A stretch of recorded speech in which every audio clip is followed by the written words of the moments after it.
گناہ کبیرہ کی فہرست چل رہی تھی. قرآن مجید میں ہے ان اللہ لا یستحی من الحق، کہ اللہ تعالیٰ حق بات بیان کرنے سے حیا نہیں کرتے.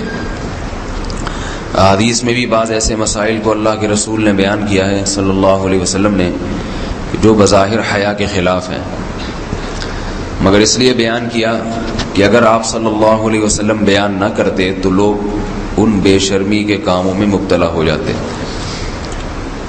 اسی وجہ سے میں بھی یہ ہمت کر رہا ہوں کہ ایک اور ایسا گناہ جس میں لوگ مبتلا ہیں اور وہ ہے حیا کے خلاف، مگر ہے بہرحال شریعت کا مسئلہ اور لوگ اس میں گناہ میں مبتلا بھی ہیں، اس لیے بتانا ضروری ہے. وہ یہ ہے کہ لوگ شادی کے بعد بھی آج کی نوجوان نسل زوجہ سے، بیوی سے غیر فطری طریقے سے ہم بستری کرتے ہیں. انٹرنیٹ پہ بیہودہ فلمیں دیکھتے ہیں تو جو چیز انگریزوں کی دیکھ رہے ہیں کہ ان کے کلچر آہستہ آہستہ میڈیا کے ذریعے ہمارے معاشرے میں بھی آ رہا ہے. اللہ کے رسول صلی اللہ علیہ وسلم نے لعنت فرمائی ہے، ایک روایت میں ہے کہ اللہ اس کی طرف دیکھے گا نہیں کہ جو اپنی زوجہ سے پچھلے راستے سے ہم بستری کرے گا. یہ بیماری بھی، یہ گندگی بھی لوگوں میں پھیلتی جا رہی ہے، خاص طور پہ جن کو لڑکوں سے بدفعلی کی عادت پڑ جائے تو وہ زوجہ سے فطری راستے سے ہم بستری نہیں کرتے. اللہ نے فرمایا کہ نساؤکم حرث لکم، یہ تمہاری زوجات ہیں، بیویاں ہیں، یہ نسل بڑھانے کے لیے ہیں. تو اسی راستے میں انسان اپنی خواہش کو پوری کر سکتا ہے جس راستے سے نسل بڑھتی ہے. اس کے علاوہ کسی اور راستے سے اپنی خواہش کو پورا کرنا یہ حرام ہے، گناہ کبیرہ ہے، گندگی ہے. ہمارے پاس کیسز آتے ہیں، ایک پاک دامن لڑکی کی شادی ہوتی ہے، لڑکا بھی بظاہر بڑا نیک، لیکن کیا ہے، لڑکا چونکہ ٹھرکی ہوتا ہے، شہوت کا درندہ ہوتا ہے، تو وہ یہ نہیں دیکھتا کہ میں اپنی بری خواہش مٹانے کے لیے میں اپنی زوجہ کو غیر فطری طریقے پر مجبور کیسے کر سکتا ہوں. تو مجبور کرتا ہے پھر اپنی بیوی کو. اس میں جو عورتیں زیادہ پاک دامن نہیں ہوں، نیک نہ ہوں، یا ان کو یہ ڈر ہو کہ طلاق ہو گئی تو ہم کہاں جائیں گے، وہ پھر اپنے شوہر کے ساتھ اسی غیر فطری طریقے پر آمادہ ہو جاتی ہیں. اور اس کا عذاب اور اس کا وبال یہ ہوتا ہے کہ کچھ دنوں میں ان کو بھی اسی کی لت پڑ جاتی ہے.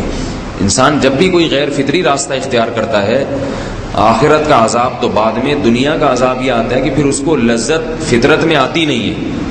پھر جو راستہ اللہ نے رکھے اس میں اس کو لذت نہیں آئے گی، پھر وہ گندگی میں ہی گھسنے کی کوشش کرے گا. اس کی بھی فطرت خراب ہو جاتی ہے، اور جس کے ساتھ یہ بدفعلی کی جائے اس کی بھی فطرت خراب ہو جاتی ہے، وہ بھی پھر کسی کے قابل نہیں رہتے. تو اپنے جان پر رحم کرنا چاہیے. ہم انسان ہیں، ہم درندے نہیں ہیں، ہم گھوڑے نہیں ہیں، ہم گدھے نہیں ہیں، ہم جانور نہیں ہیں، ہم انگریز نہیں ہیں. انگریز نے تو حیا اور شرم کی تمام حدود کو توڑ دیا ہے، وہ تو درندے بن چکے ہیں. ہم تو درندے نہیں ہیں، ہم تو حلال کھاتے ہیں، پاک صاف رہنے کی کوشش کرتے ہیں. تو ہم ان کی جو کلچر دیکھ دیکھ کے ہم ویسے درندے بننے کی کوشش کیوں کریں. تو یہ بہت بڑا وبال ہے، بہت بڑی برائی ہے جو ہمارے معاشرے میں آہستہ آہستہ جڑ پکڑتی جا رہی ہے، اور اس سے بیماریاں بھی پھیلتی ہیں. غیر فطری طریقہ ہے، بیماریاں بھی پھیلتی ہیں. ایسے کیسز آتے ہیں کہ جناب مرد مجبور کر رہا ہے بیوی کو، اور وہ بیوی جو ہے ساتھ نہیں دیتی تو پھر اس کو طلاق کی دھمکیاں دیتے ہیں. ایسے کیسز بھی آتے ہیں. اور یہ بھی آتا ہے کہ مرد جب اپنی بیوی کو غیر فطری طریقے پر مجبور کرتا ہے، بیوی آمادہ نہیں ہوتی، تو مرد پھر یہ دھمکی دیتا ہے کہ بھائی میری خواہش تو تم سے پوری ہوتی نہیں ہے، پھر میں دوسروں کے پاس جاؤں گا.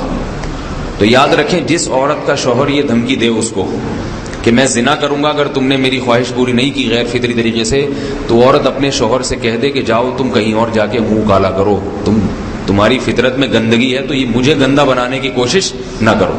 اس کو زنا کرنے دیں، وہ اللہ آخرت میں اس سے بھگتے گا. ہر بیماری کا اللہ نے علاج رکھا ہے.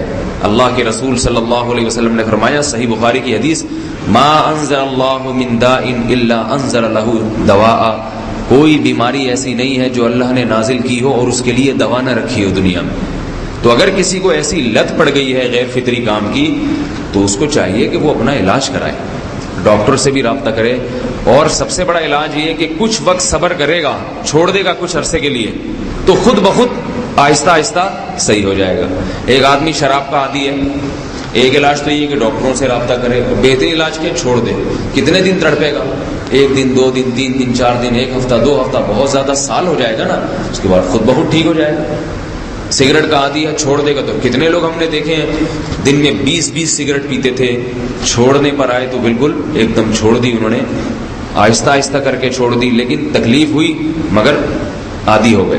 تو اب کسی کو یہ لت پڑ گئی ہے غلط کام کی، برائی کی، تو اس کا بہترین علاج یہ ہے کہ وہ اپنے آپ کو بدلنے کی کوشش کرے، ماحول بدلے، اور کچھ وقت صبر کرے گا تو اللہ اس سے یہ عادت چھڑا دے.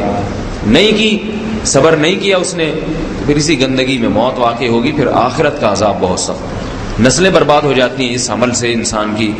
تو بات حیا کے خلاف ہے، مگر یہ کہ ایک بزرگ تھے، وہ بات فرما رہے تھے، تو کسی نے پوچھا کہ حضرت آپ حیا کے خلاف بات کرتے ہیں، تو انہوں نے فرمایا تم بے حیائی کے کام نہیں چھوڑتے، ہم اس چھڑوانے کے لیے بات کریں تو ہم برے ہیں، اور تم کام کرو تو بھی برے نہیں. برائی کا کام کرنے میں برا نہیں بنتا، اور برائی کے خلاف بولنے والا برا بن جاتا ہے کہ دیکھو یہ کیسی باتیں کر رہے ہیں. تو بھائی باتیں ہیں اس لیے ہیں کہ یہ معاشرے میں یہ برائی پھیلتی چلی جا رہی ہے، اور یہ ہماری اپنا کلچر نہیں ہے، یہ امپورٹ ہو رہا ہے باہر سے، یہ امپورٹ ہو رہا ہے، یہ وہاں میڈیا کے ذریعے آ رہا ہے. تو وہ چیزیں دیکھا نہ کریں اور ان لوگوں سے دور رہا کریں. ہمیں تو دین کا داعی ہو کے ان کو ہدایت پر لانا تھا، بجائے ہم ہدایت پہ چل کے دوسروں کو چلانے والے بن کے ان کے راستے پہ ہم نے چلنا شروع کر دیا. اللہ تعالیٰ ہمیں اب دیکھیں ان کے ہاں ایڈز کا مرض پھیل گیا ہے. آپ بتائیے یہ ایڈز کا مرض ہمارا ہے کیا؟ یہ بیماری ہماری ہے یا ان کی ہے؟ ہمارے ہاں بیماریاں ہیں، کھانسی ہے، نزلہ ہے، ٹھیک ہے نا، بلڈ پریشر ہے، شوگر ہے، یہ بیماریاں ہماری ہیں. کوئی اللہ کا شکر ہے گندی بیماری ہمارے ہاں نہیں ہے. جتنی گندگیاں ہیں وہاں سے آ رہی ہیں. ایڈز کا مرض وہاں سے امپورٹ ہوا ہے. وہ ایڈز کا مرض اسی بدفعلی کی وجہ سے پیدا ہوتا ہے، اسی سے جراثیم پیدا ہوتے ہیں، اور اتنا خطرناک مرض کہ ایسے متعدی ایسے پھیلتا ہی. افغانستان میں ایڈز کا ریشو 0 تھا، 0. وہ جانتے نہیں تھے کہ ایڈز کا مرض ہوتا کیا ہے.